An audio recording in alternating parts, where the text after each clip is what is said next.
Today's video guys, mamitas tayo ng bunga ng ating talong.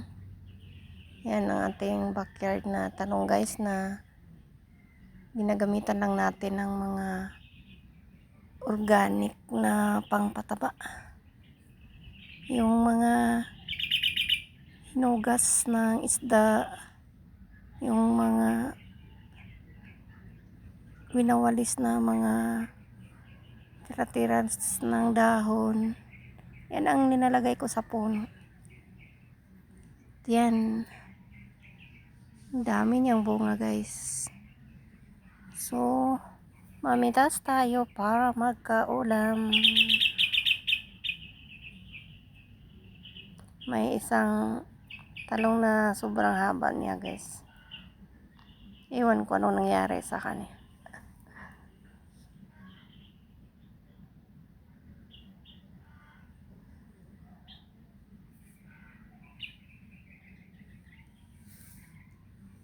Yan na. Mag-umpisa na ng mitas ng talong. Libre na ang ulam guys. Yan ang kagandahan pag may mga tanim tayo sa ating bakuran, kasi pag wala tayong ulam, mamitas lang. Yung talong na yan ay natira pa yan sa tag-init.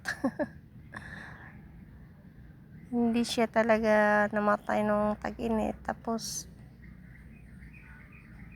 yan, linalagyan lang namin ng mga ng isda. Kaya yun, dami niyang bunga guys.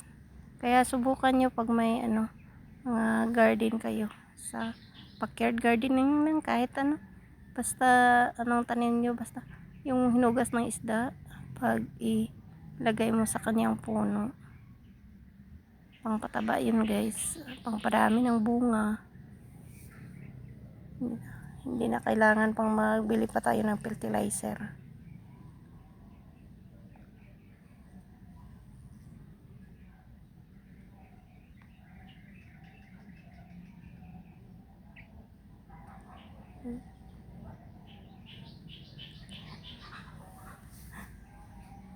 Pinitas niya lahat ang mga malalaki kasi gawin niyang tortang talong. Mahilig kasi sa torta. Yan ang pinakamataas na bunga ng talong.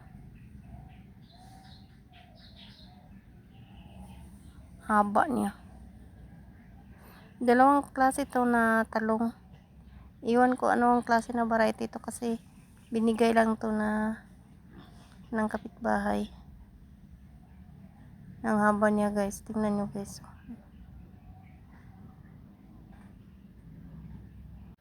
Yan, natapos na pitasin ang mga talong. Yan na guys. Yan na ang ulam natin ngayon. Ang bunga ng ating talong.